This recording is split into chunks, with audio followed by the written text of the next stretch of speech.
People waiting. That's right. We are recording. Admit en masse.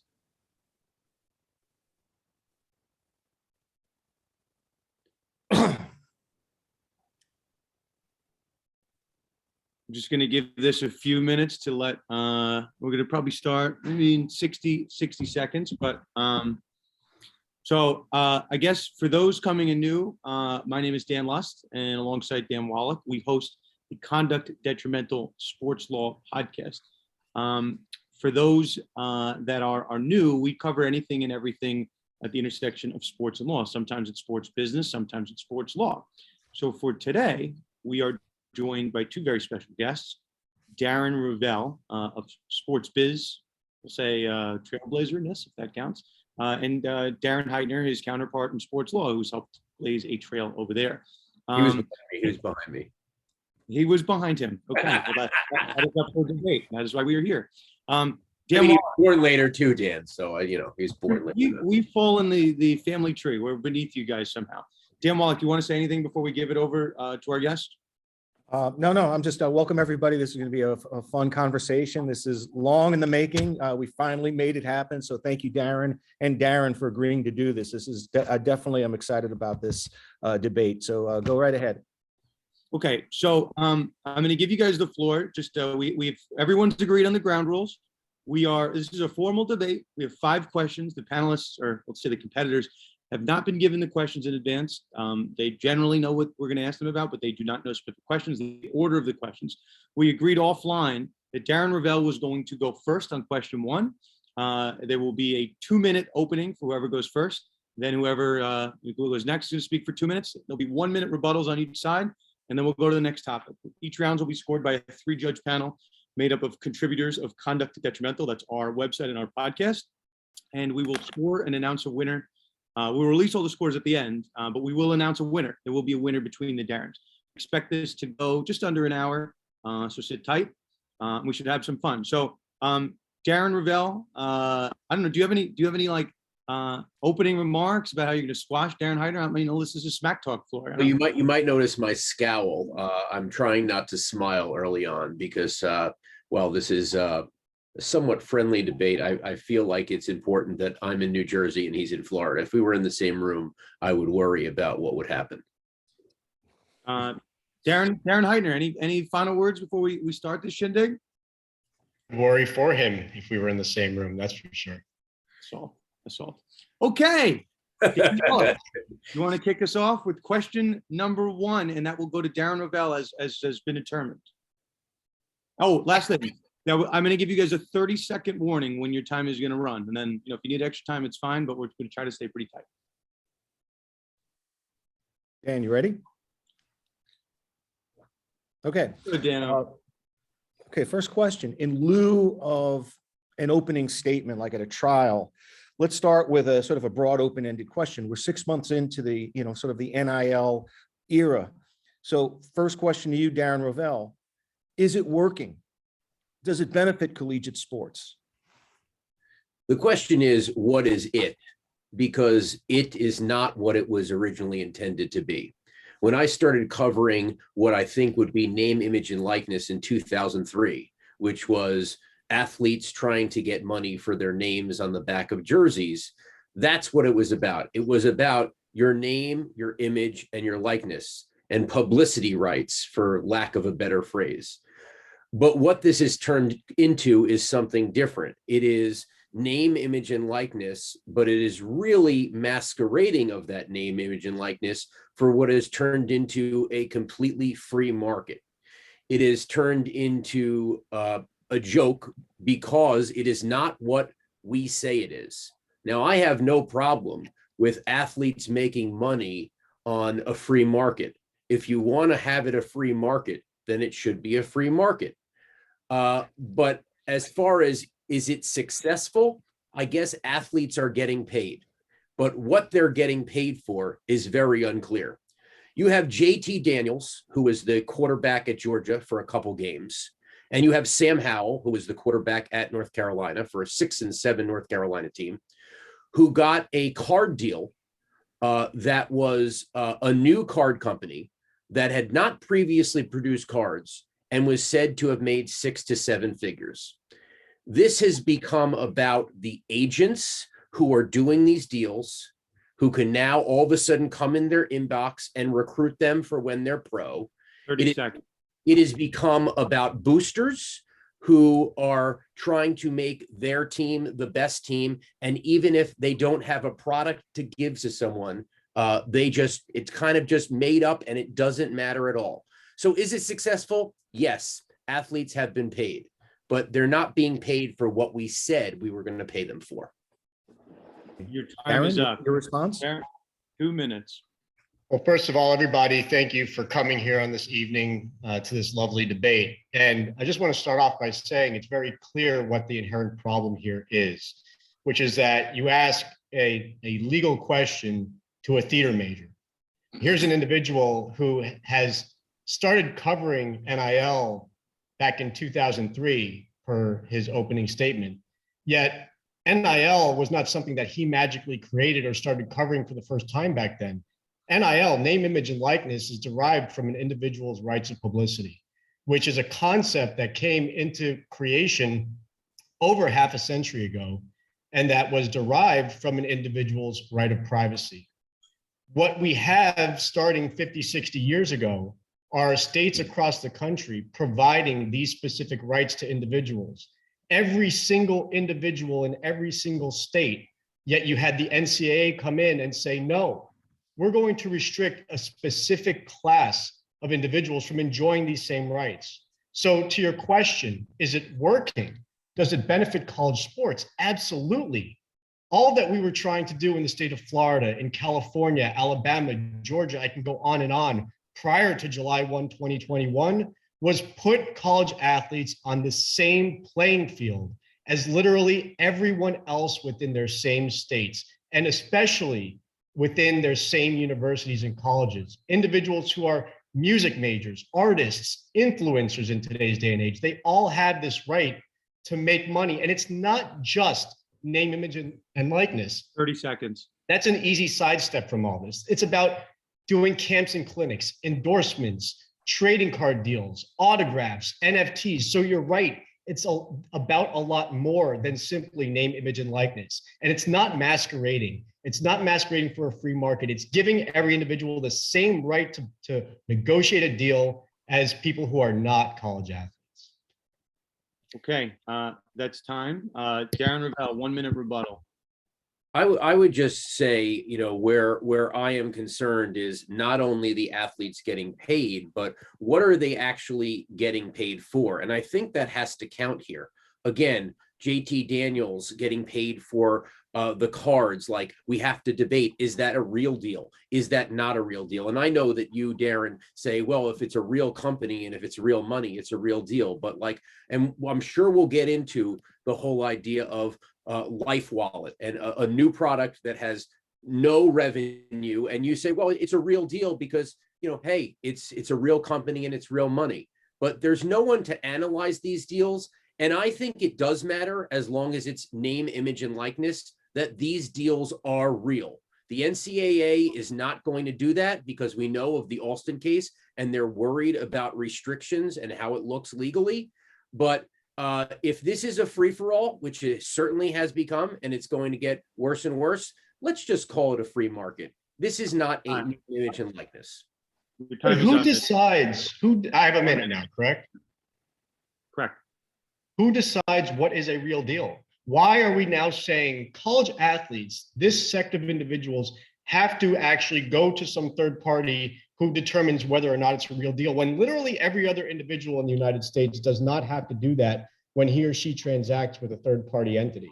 You talk about not knowing what these athletes are being paid for. I'll give you a list of companies that the Cavender twins have done deals with: the WWE, Sleeper Fantasy, SoFi, Built Bar, Bulletproof, Student Beans, PSD, 6 Star Pro Nutrition, Boost Mobile. I can go on and on. Are those real companies? So let's be honest with ourselves. And you talk about Life Wallet.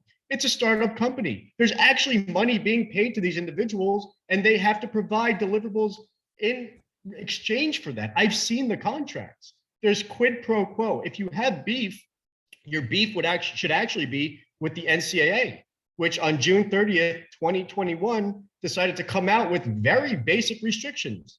One of them is there must simply be quid pro quo, and there is in the Life Wallet deal.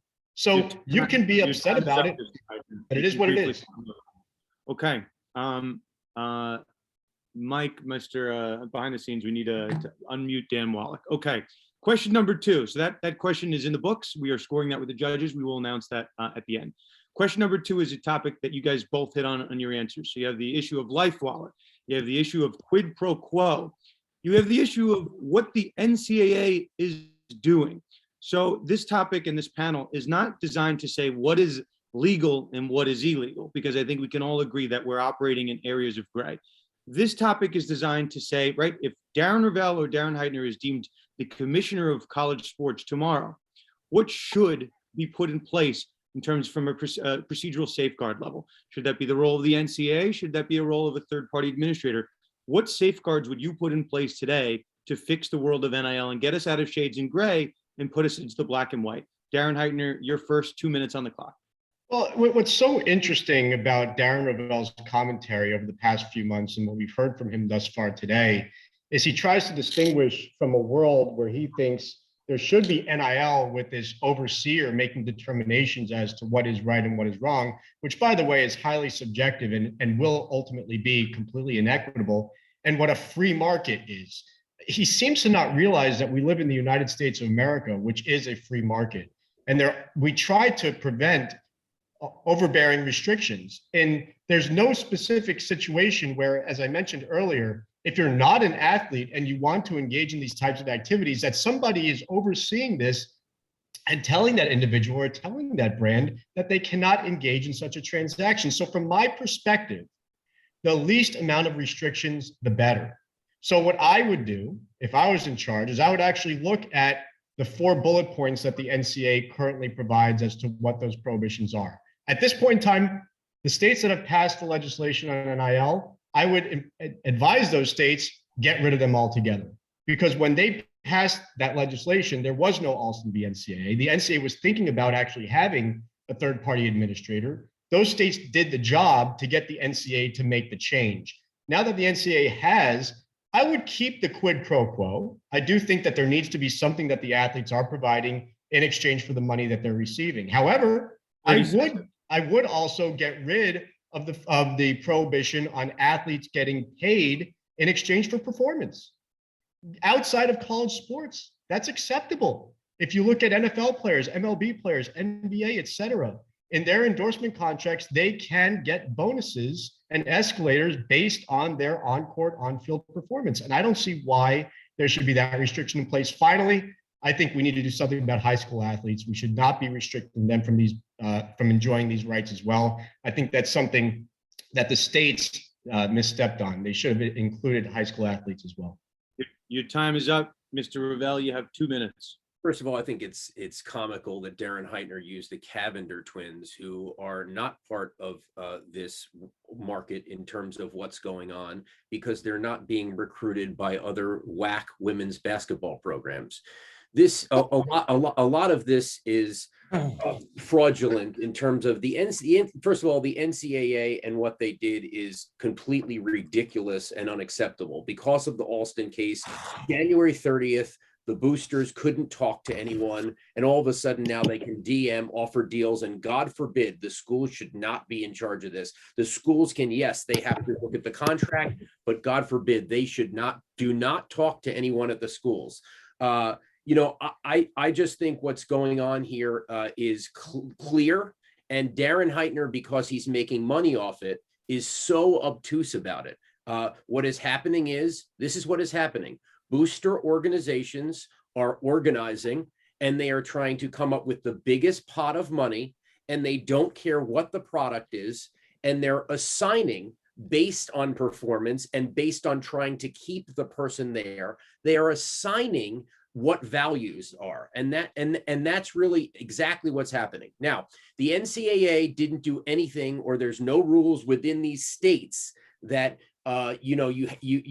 there's a rule that you can't induce someone to come through one of these deals. 30 seconds. But not about staying. And what's happening now is, why did so many guys enter the transfer portal? Because they're all talking about getting NIL deals, which is just a disguise for a whole pot of money. This is going to be a disaster, and it has to be under control. And this is not about what Darren Heitner says it is. It is totally not about any deals. It's about getting paid for your play and your name and for you doing best by a school. Your time is up. Darren Heitner, 1 minute on the clock. First of all, my judgment is not at all clouded by the minuscule amount of money that I make from the Believe me on that. And look, I mean, for you to talk about transfer window money, let's also realize that for decades, we have had coaches flip-flopping because there's more money somewhere else. You don't have a problem about that? You don't have a problem with coaches having players commit to them? Commit. Before this past year, those players could not freely transfer. So there was no issue. I didn't see you tweeting up a storm about that or writing articles on Action Network about all these coaches just saying goodbye to their players so easily for more money. Yet we have a problem with players deciding there may be more opportunities at a different school from the school that they originally committed to. I think it's ridiculous. You mentioned there's no rule about staying. Of course, there's not a rule about an inducement to stay at a school, because in your magical world, You could briefly conclude, Mr. Heitner. in your magical world, you would be the arbiter to decide what's right and wrong, and that just cannot exist. Someone has to be the arbiter here. I would say I have no problem with athletes earning the money that coaches. I have no problem I have no problem with a free market. You got to call it a free market then. Let's start paying people just outwardly, and don't tie it to this name, image, and likeness, because what's happening is you have all these booster organizations organizing, and the whole system is a fraud in terms of, are you really delivering? And yes, that does matter. Okay, so have John Ruiz do cigarette racing boats and whatever he owns, and do $5 or $6 or $10 million, whatever he owns. Now, if he wants to give that money, fine, but he should give that money as a $10 million booster donation to pay those athletes overtly for being at Miami, not to masquerade it at any sort of deal. I know that none of these guys at Miami have any hope that any of these deals will actually mean anything to John Ruiz's business. And John Ruiz, the booster, probably doesn't have any opinion. He doesn't think that his business is going to get anything. And it doesn't matter. He loves Miami. And guess what? He should be able to pay him, but it's got to be under free market. Call it as it is. I think we're ready for question 3, and you guys, it's a perfect transition. Yeah, perfect segue to the next topic, Darren. And Darren, we're 6 months into the NIL era. That's a frequent theme here, but we are now seeing its next evolution. Team-wide NIL deals. You know, the University of Miami with American Top Team, Florida State, I think it was Michigan State, where they're team-wide entrepreneurs, businessmen who have some ties to the university, fans, boosters, are paying every member of the team, from the special teams player all the way up through and including the star players, without any differentiation from player to player. So Darren, Rovell, I'm going to pose this to you. Does this skirt the edges of the NIL, spirit of the NIL law? And does this constitute pay for play masquerading as NIL? Listen, I'm more of the opinion that the whole team deal does not stink as much versus the Pancake Factory at Texas, where a bunch of boosters have gotten together and say, oh, we're going to pay anyone who's an offensive lineman at Texas and gets a scholarship $50,000. And then the man who is organizing the Pancake Factory, which, by the way, they announce it and they have no idea what the guys are going to do. Oh, maybe they'll do something for charity. Yeah, by the way, does that look good to get paid for charity? $50,000 for an offensive lineman, and the guy who started it readily admits that an offensive lineman in any NIL deal has never made more than $1,000 on a deal. Well, how do you square it with competitive balance? I mean, University of Miami, will have $500,000 competitor booster. football team. We're back to what it always is. it's competitor booster balance, and it's going to be who has the biggest checkbook. And that's what it's going to be. And it will not matter what these guys are doing, what their deals are. It will be just the organization of the largest booster giving the most money. I think the team deals are interesting, but I think the more interesting ones, which just shows the true fraud of NIL, really masquerading NIL as a real free market. That's where the fraud is shown when you look at these 30 seconds. that just make absolutely no sense. Darren, should it be, Darren Rovell, last thing quickly, should it be reined in? Or as you suggest, just call it what it is and just the label is fraudulent? Would you want to see it reined in or just proper truth? It's either reined in as NIL, or let's call it a free market and everyone fight, and then we'll deal with the tax complications of whatever. Are these people students? Are they employees? We got to get there. But I am fine with these guys making money. I've always been a proponent of jerseys, which, by the way, has not even been a talk of this. Your time I am not okay. Let me just finish. I am not okay with it being called NIL and it definitely being free market, and it's going to get worse and worse and worse and farther away from what we intended. Your time's up, old man. Darren Heitner, in fairness to you, there's a lot to cover there. We're going to go a little bit beyond the time limit because we gave Darren Rovell a little bit more time. So the floor is yours. Talk for 37 seconds. What's that? Wallach talked for 37 seconds. Oh. All right, look. So I do want to address the whole Texas Pancake Factory, but I think more importantly was a comment that Darren Rovell made while he was going on and on, which is he said the largest organizations with the biggest boosters making the most money will have the most success. Has he not watched college sports over the past century? This is exactly what has existed. Except instead of the money going to the players, it was going to the schools, going to the athletic departments, going to the coaches, and it's still going to the coaches. Imagine that. We have a system where boosters are still giving money to the institutions, to the athletic departments, and also to the players. And Darren Rovell is up in arms. He cannot stand it. God forbid the players make some money in all this. Now, to the Pancake Factory, I have no issue about the amount of money. I don't know specifically what the deliverables are in exchange, assuming that there is quid pro quo. I don't care that the offensive linemen are being offered $50,000 per person. God bless them. The only issue that I potentially have here is if we truly want to avoid the potential for real inducements, not what Rovell's concerned about, which is causing a player to stay at a school, while at the same time, he's also arguing it's terrible that players are transferring. Try to reconcile that. But if we're really concerned about inducements, then conditioning the $50,000 to a player who is enrolled in August of 2022 and hasn't yet actually committed to a university yet is concerning. So on that level, Rovell and I will actually agree. Wow, it only took 25 minutes. Team-wide deals, to the first question, are not at all concerning to me. They're not just less concerning like they are to Rovell. They're beautiful. Because going into NIL, a lot of people were concerned there would be arguments within the locker room. By the way, in 7 months, we haven't heard one, not one. But team-wide deals, first of all the players aren't guaranteed to take it. It's an opt-in situation. A booster, an organization will say, we'll offer it to every player on the team, but they still have to opt in. They don't have to actually do the deal. And then again, it creates camaraderie so that it's not only the quarterback who's making the money, it's also the offensive lineman, it's also the defensive lineman, it's also the defensive backs. Your time is up, Mr. Heitner. I think it's a net positive. I think we're hearing comments on social media. Darren Rovell, you're giving an extra rebuttal on this question if you want it.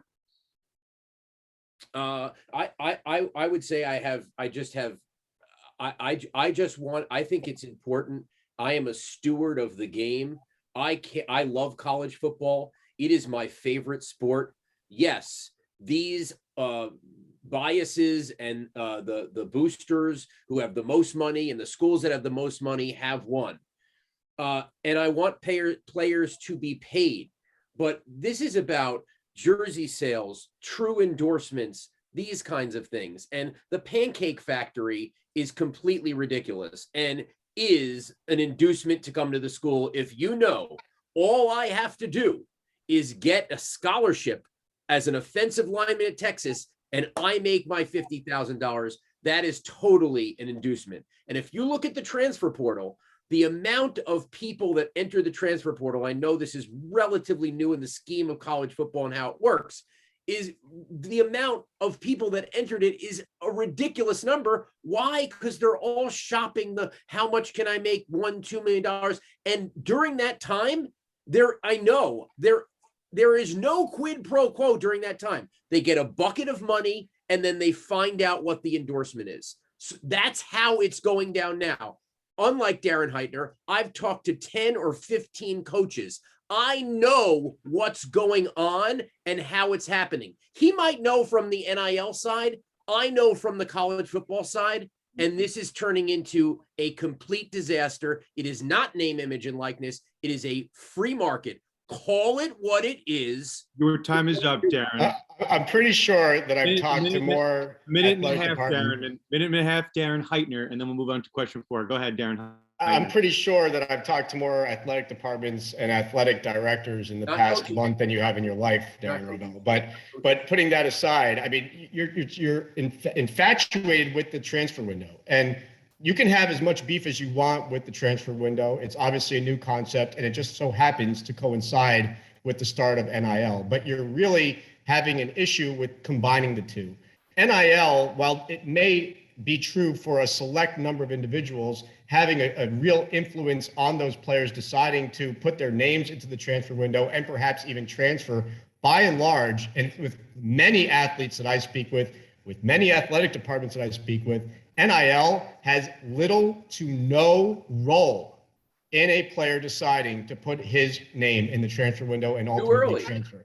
Well, it's about playing opportunities first and foremost, and then also just look at the numbers. You and I can speculate here, right? But just look at the individuals by and large who are actually entering their names into the transfer window. How many of those players saw their coaches leave? Quite a few. And that goes back to what I said earlier. There's absolutely no trust in the situation because coaches for decades, continuing to this day, will leave a school because of another opportunity, oftentimes because there's a bigger bag of money waiting for them. So what's the big problem if we allow a coach to do that? Why shouldn't we allow an athlete to do the Because same? that's a free market, and that's not Fine, it's a free market. I've never debated that with you. I've never debated the fact that it should be a free market with quid pro quo. Fine, have a restriction on no inducements. But yes, call it a free market because that's the beautiful country that we live in, where every individual, whether they're a college athlete or not, can actually earn money based on the value perceived by another individual. Okay, Darren Rovell, Darren Heitner. We're moving on to question 4, and a reminder that all questions will be scored, and we will have some deliberation for like a minute or two, and then we'll figure out who won. Okay, question 1, 2, and 3 are in the books. Question 4, you guys keep saying this term free market. There was a back and forth that you guys had fairly recently when Charlie Batch, the former quarterback for the Detroit Lions, played his college ball at Eastern Michigan, has some crazy tweet towards Caleb Williams. Hey, we'll pay you $1 million if you come play at Eastern Michigan. So we have this question of where is the line at tampering? What is the line of inducement? And if this truly is what we're calling a free market, why is Charlie Batch not allowed to pay someone $1 million?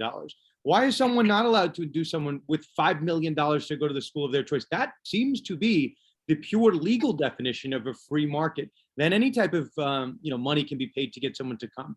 2 more examples, and I'm going to give you the floor. Darren Heitner, I believe you are up.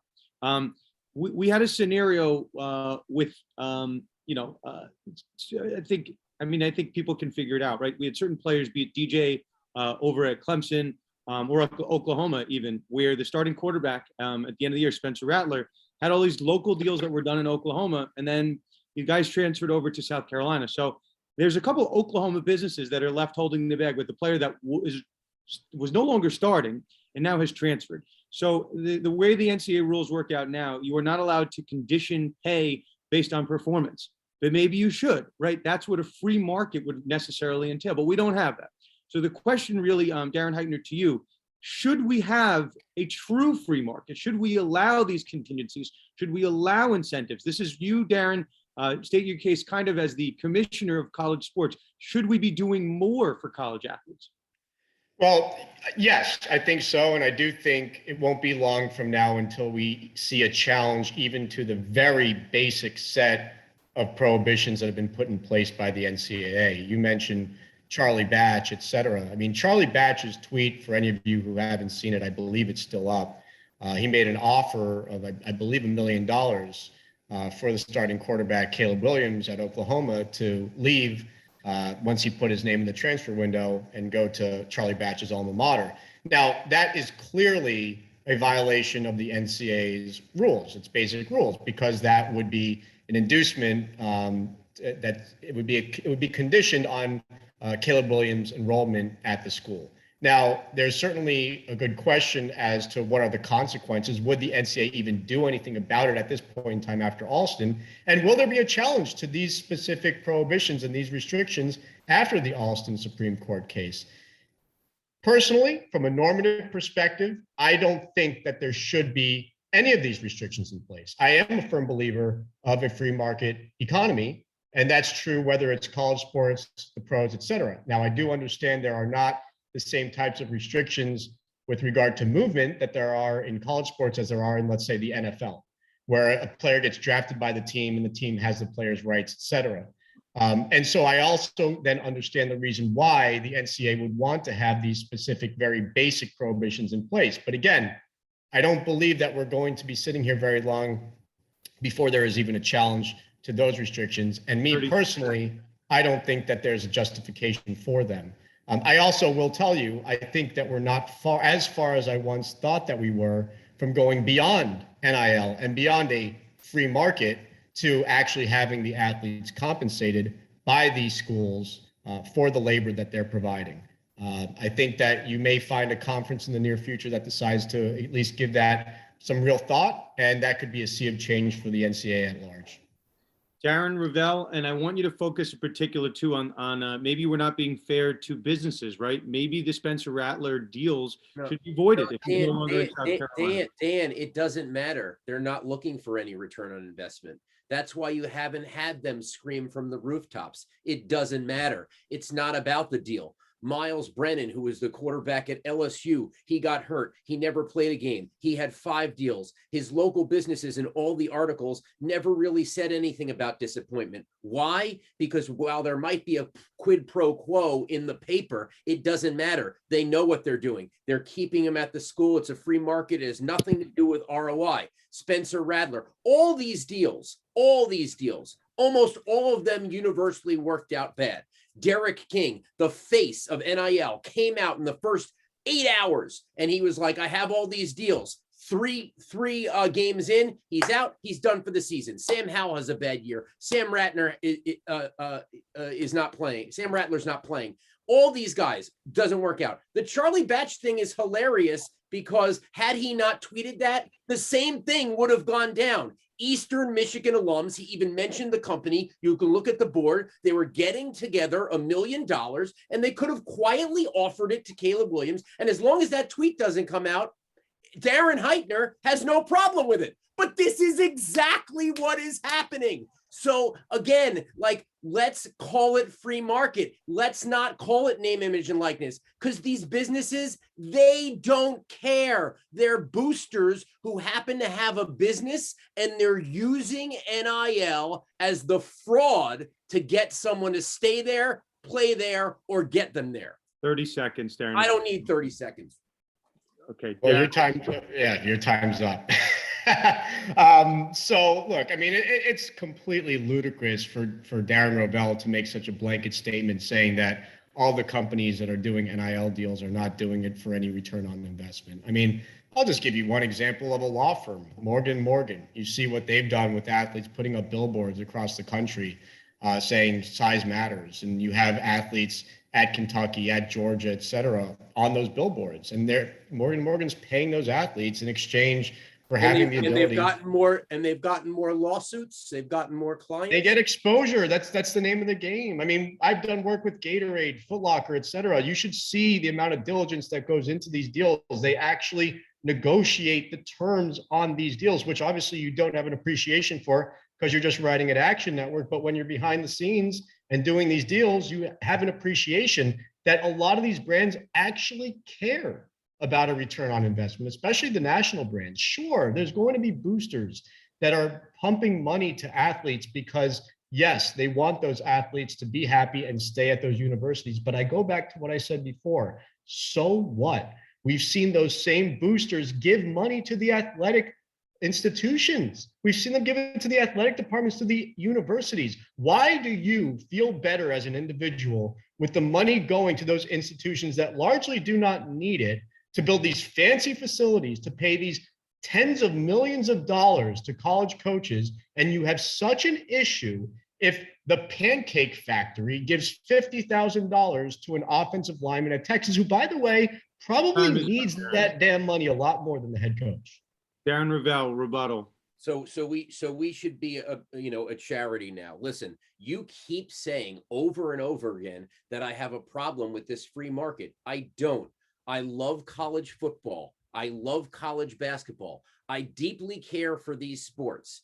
And by not calling it what it is, it changes the game. We already have the advantages. I'm fine with the advantages. I'm fine with the organizations that have more boosters, the athletic programs that have more dollars. I'm fine with the students getting paid. But there is damage to be done when you call something, you have these rules, and then it is everything but that. And that is my problem. That is my problem. What's the damage? The damage is great. The damage is that you're what is it?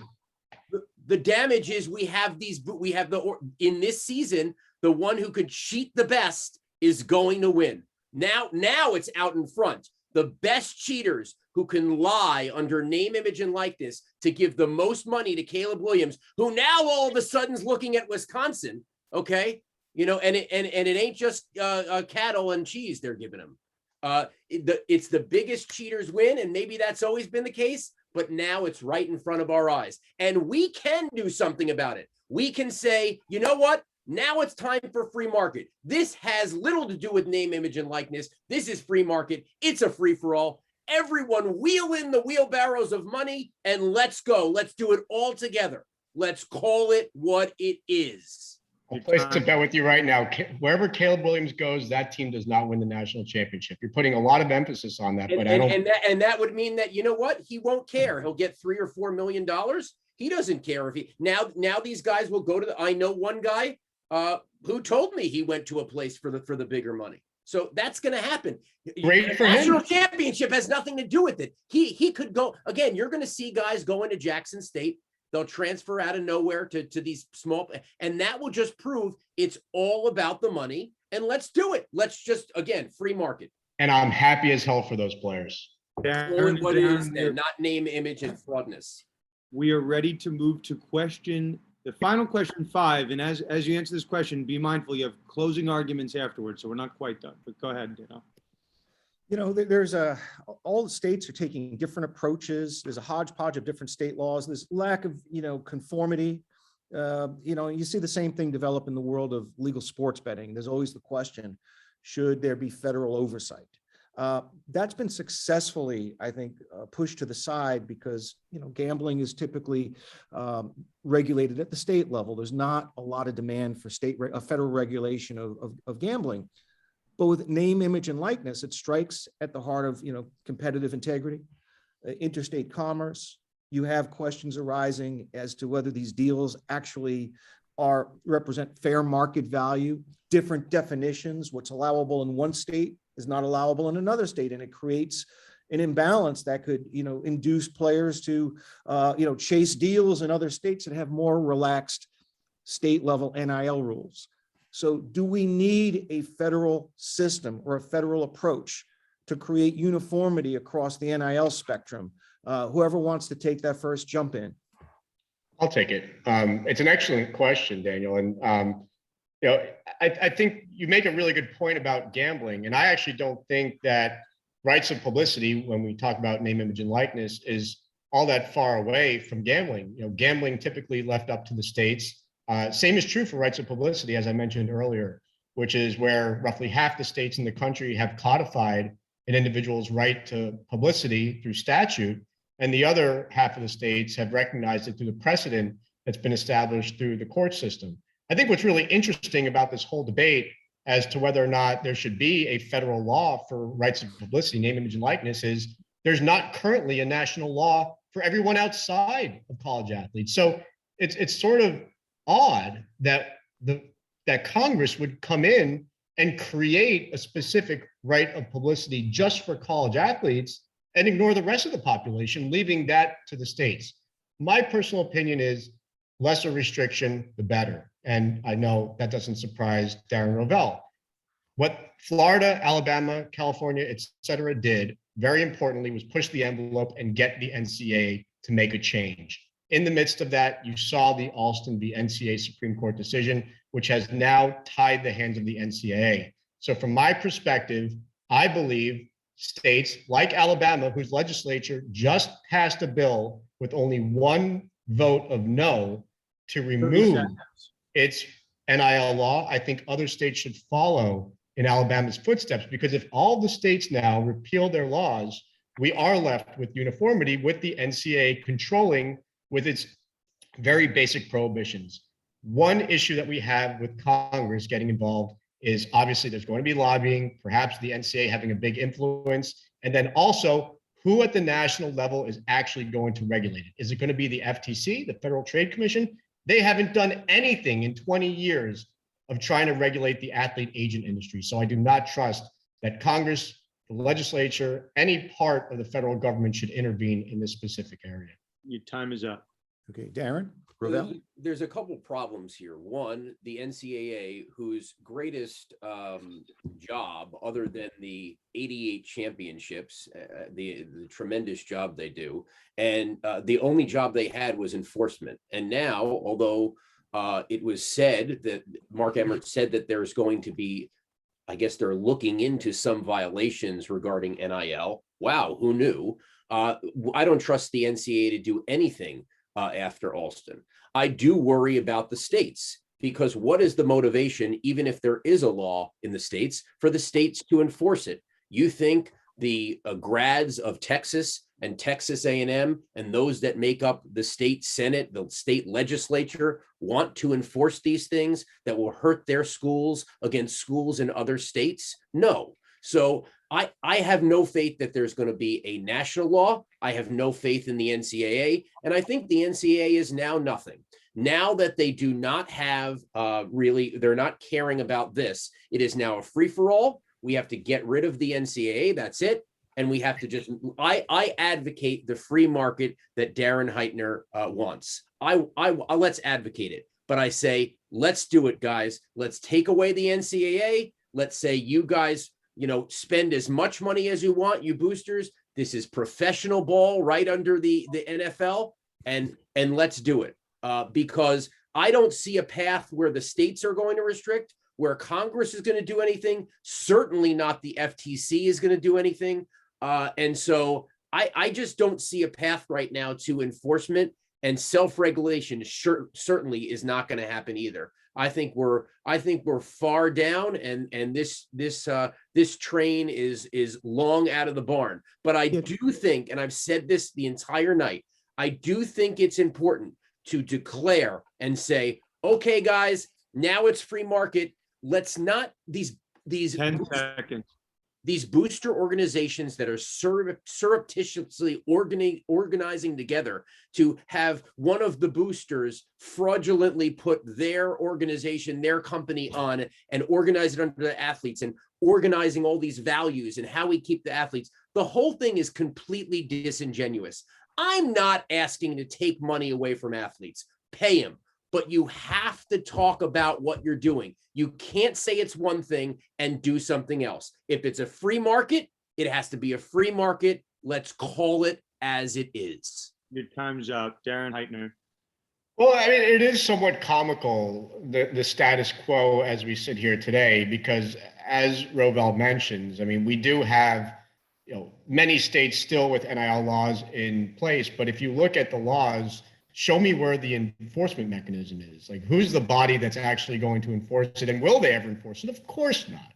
And then you have the NCAA, as who I mentioned before, their hands are tied based on Alston. So while there have been reports of investigations in certain schools, they're actually not even investigations. They're more very informal inquiries. They're just begging for information.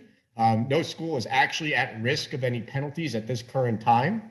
And if you look, you talk about boosters, Rovell. I mean, you look at the NCAA's 3-page Q&A that it put out, which is really its guidelines for its interim policy. And it outright says boosters can provide money consideration to athletes as long as it's in accordance with state laws and school policies. So going back to the original question, what's the best case scenario? In my mind, leave it up to the NCAA, which probably will fumble at some point in time. And as Rovell says, will be eradicated. Let's pray. And then you leave the rest up to the individual school policies. Leave it up to the schools. Let them enforce it themselves. And by the way, one thing that's sort of been overshadowed is this whole disclosure concept. The NCAA does not require disclosure of these deals to the universities. It's left up to the individual schools to create their own policies. And all of them pretty much have. But I have a big problem with disclosure too. In what other industry do you have to actually disclose these things? Darren Rovell, you have a rebuttal if you want it. Yeah, I would say that there have been some unfortunate things that have happened here. I think, listen, I understand the Alston case and what it did, and it was just so close to that June 30th, July 1st start of NIL. But the NCAA totally then staying away from this. Originally, they were thinking about having a third party doing this. There was a couple businesses that were organizing with big names. And I actually liked the idea of what is fair market value. I thought that would rein something in. And I know Darren says, well, how would you know? Well, we have an idea of what fair market value is for deliverables. Sports marketing has been going on in modern days for 30 years. We know what a deliverable is in a college market. It is easily calculable. So the fact that there is no standard for deliverable, that there is no enforcement by the NCAA, that there's no enforcement by the states, it means that college football and all the constituents have to say, this is what it is. We are going to completely free market. We are not going to masquerade with these deals that mean nothing. Okay, there's parts of contracts, but really no one expects return on it. It is a booster donation.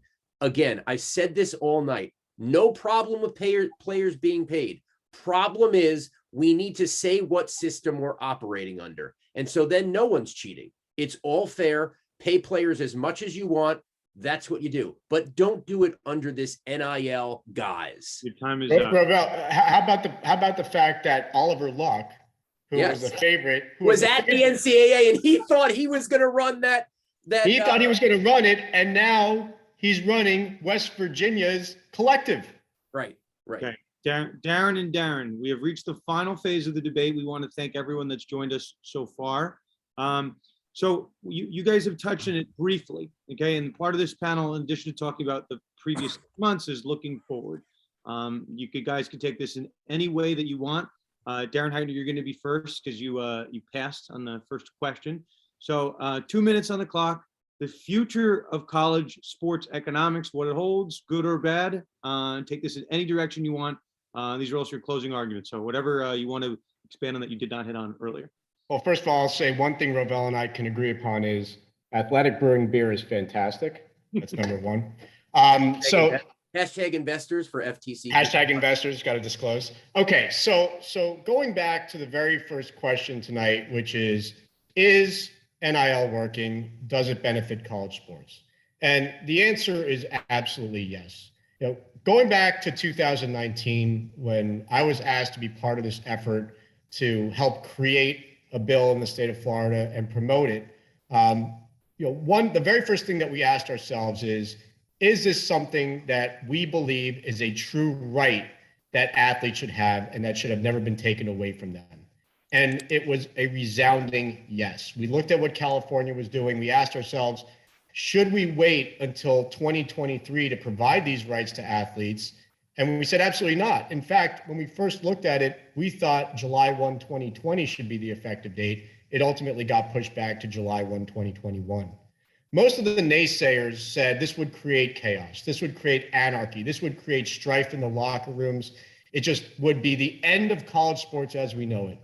Lo and behold, here we are roughly 7 months later, and it has done none of that whatsoever.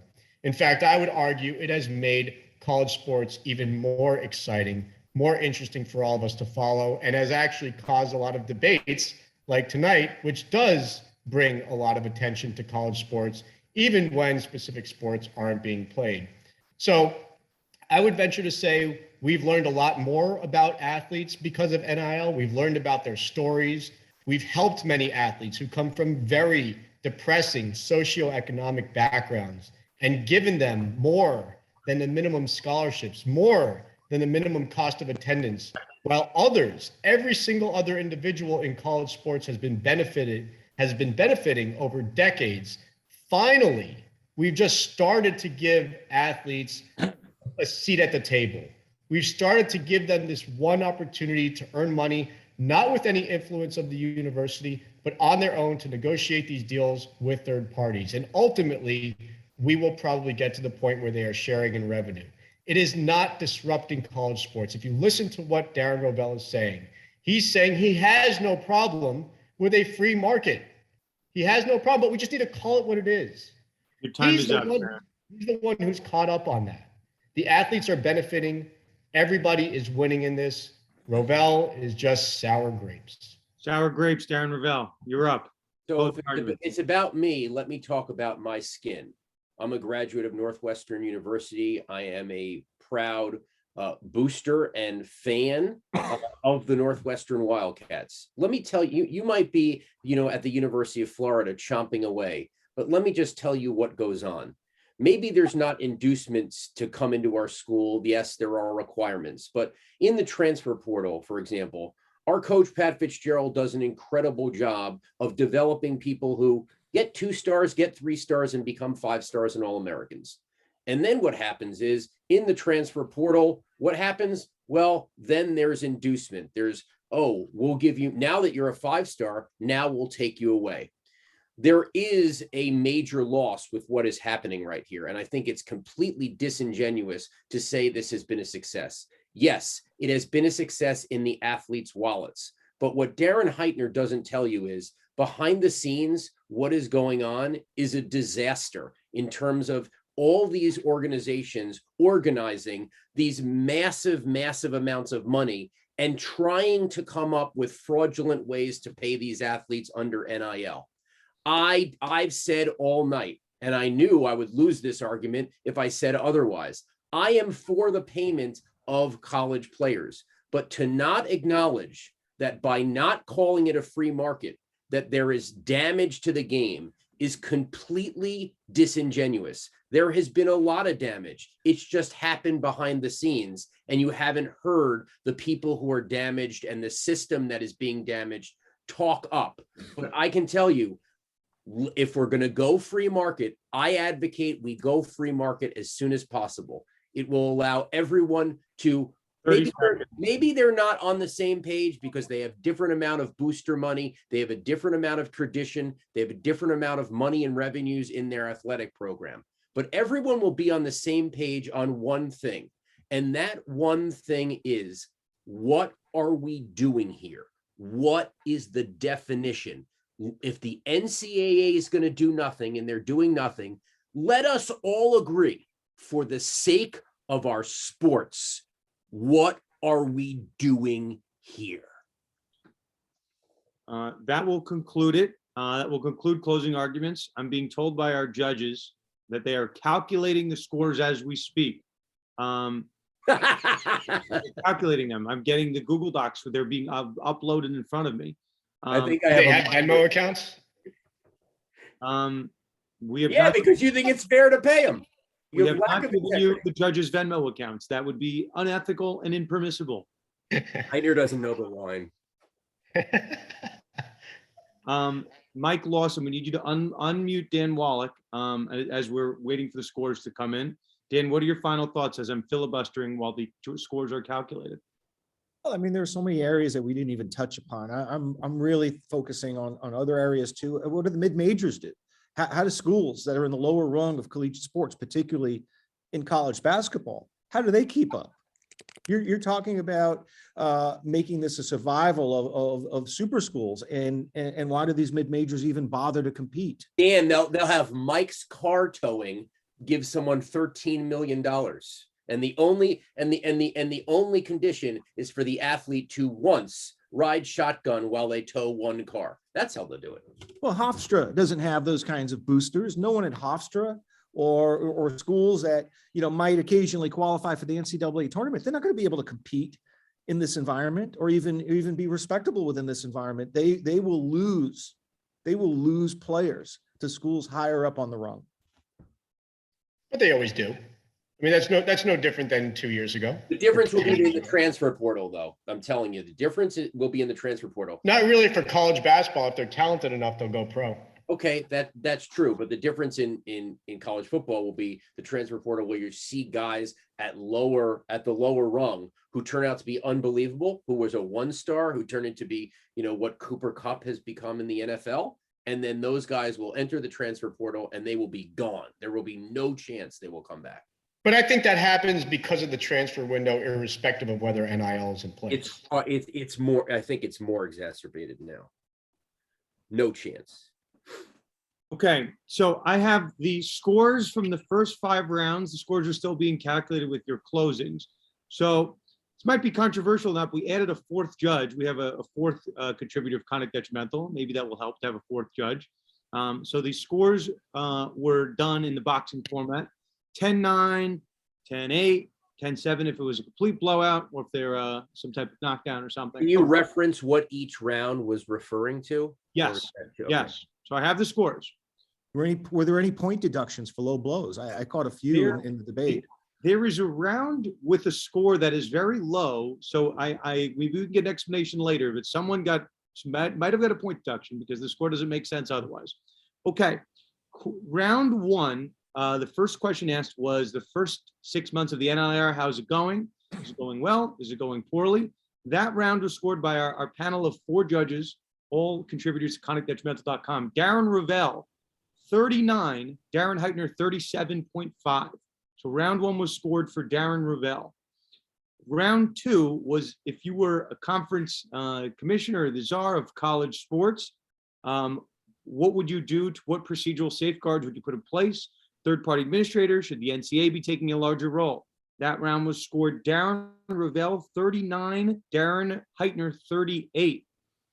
Round 3 was waiting for this. I'm waiting for this horrible round. I am too. These scores are popping up Because in boxing, they usually set it up so to kind of score it so that they, ladies and gentlemen, this is have a Jimmy surprise Lennon outcome. Jr. with the if my judges are listening, I still don't have the rounds from the closing, so I'm still filibustering a little bit. You guys need to put the closing scores in. Round 3 was the question about school pools. That was the Texas deal, the Gator Collective, the question about Texas Pancake Club.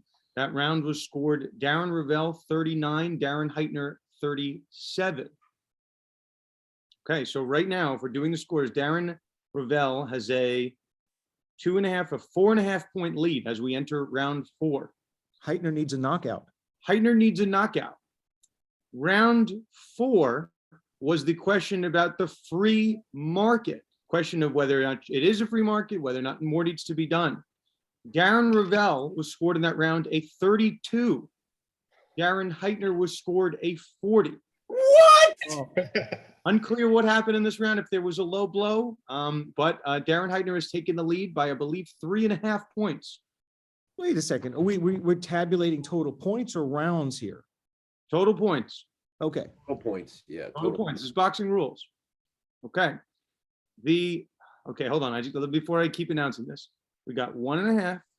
Now Darren Rovell is up 2.5. Darren Rovell is up 4.5, and then Darren Heitner run the last round, but he's up by 8. So it's 3.5 points as we head into round 5. Sounds like the knockout. 3.5 points. Darren Heitner has the lead as we head to round 5. Mike, Round 5, the question was, federal bill. Rovell was given a 38. Darren Heitner was given a 40. So that gives Darren Heitner a 5.5 point lead as we head into the closing arguments. In the closing arguments, Darren Heitner received the edge. The winner and champion of the first ever NIL debate, Darren Heitner, Esquire. congrats, buddy. Thanks, Rovell. It was a good fight.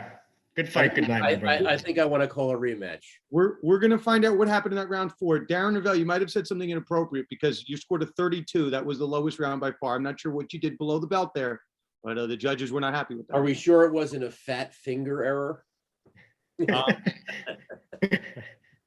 I'm not hearing any fat fingerness. Gentlemen, you guys both did excellent. You guys are both winners. And the real winners are the college athletes because they're getting paid. How about that? Guys, thank you so much for joining us.